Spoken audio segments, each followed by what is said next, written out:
Personal growth takes conscious effort, dedication, and hard work. It's not just about happiness, but has everything to do with finding fulfillment in every aspect of your life. Whenever I think of personal growth, I think of different things.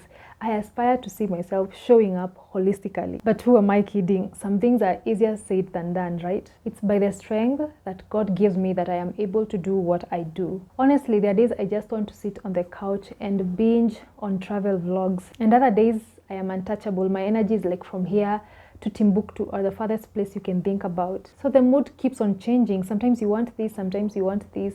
But let's face it, what you want is not always what you need. And when I say conscious effort, it means that sometimes your commitment to personal growth will be tested. And it is in those moments that the why becomes stronger, your why for pursuing personal growth. We won't be perfect at first, right? And maybe even we never get to that perfection, but we should never get discouraged because of that. The real question for today is, why should you invest in your personal growth?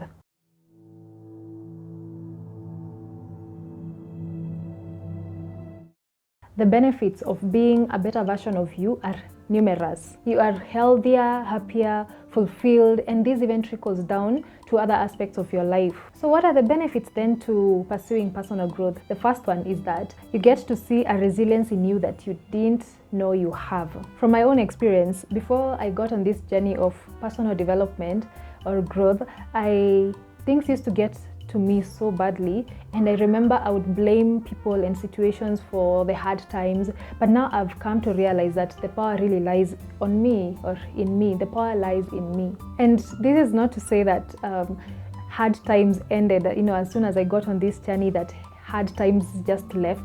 No, it is to say that now I have learned to become subjective and objective. You know when it's your fault, and you know when to blame something else, and that makes you approach things with a lot of wisdom, and you're in a better place to make informed decisions. Like, what's the next course of action? If I'm the one who caused this, or I'm the one who is to blame here, what should I do? If this is the situation that is to blame, how can I change it? Or, how do I go about it now? You don't go through things very passively or blaming everything that comes your way. You become really better at judging whether it is you at fault or it's something else. You get? I am learning not to allow things to keep me down, because I have the ability to rise above the hurdles of life, and so do you. I am learning to push myself to the level that I can, and whatever is out of my control, you just let it be. Yeah, resilience is all about pushing through difficult moments, or even being able to rise when you have been in a very bad situation. You still have the power to rise, and get to a place that you desire to get. That is all resilience is about, and you discover it once you get on a personal development journey. The second reason why you should invest in your personal growth is that you'll become better at relating with people. I kid you not, this one is a true life story. Actually, thinking back right now, I used to be so timid. There are times I was so scared of even saying hi to people. There are times I would, even avoid being in crowds. Whenever I was in a situation where there are people around me, I found a way of leaving. I found a way of just going away and not being around people. But once you get on that journey, you become better at how you relate with others, and you'll discover that with time, it even improves and gets you even to levels you didn't think you would in terms of relationships. And why is that? When you are on this journey, you come across topics like emotional intelligence, and that is really understanding your emotions and the emotions around the people around you, the emotions for the people around you, and you are able to manage that, and you're able to give your responses appropriately, and you're able to judge why a person does the things the way they do. So it really helps you to relate better, because if you've understood your emotions, you'll be able to know, how do I say this? I get to know that I am angry at this moment, so I can't raise my voice. There's a whole video in this channel about emotional intelligence.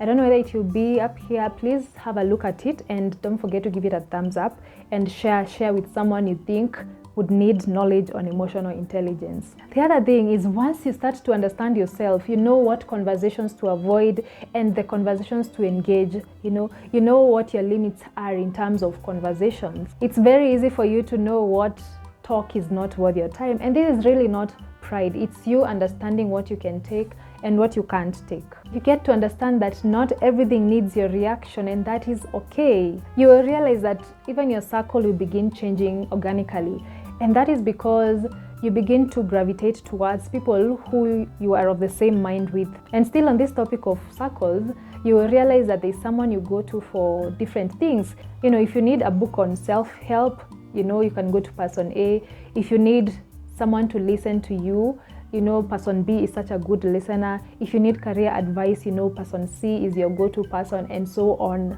This point makes me think about friendships and come to appreciate friendships where you can actually talk about anything. It's not a usual thing. So yeah, treasure your friendships if you have those kind of friendships where you can just talk about anything, right? Because sometimes you find people are limited.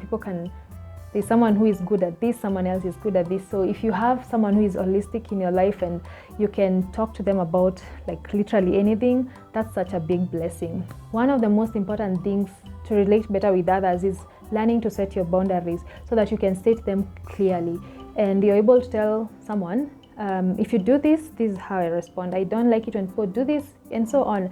So setting boundaries is a big aspect to relating better with others, and that only becomes better as you begin to grow yourself, as you begin to invest in yourself and in your personal growth.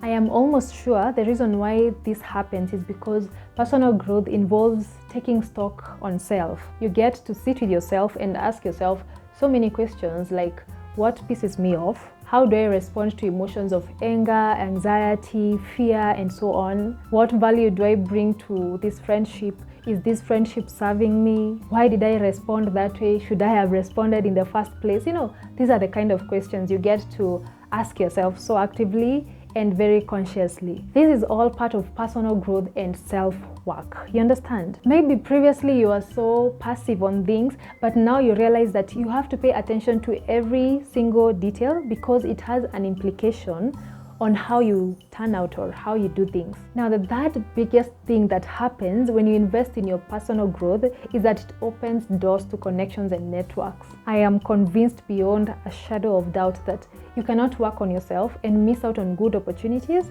and networks. Obviously, this is not the only thing that gets you the networks, but it has a big part to play in it. All I'm saying is no self-work goes unrewarded, people. You know, there's no way you begin to work against a poverty mentality and you remain poor.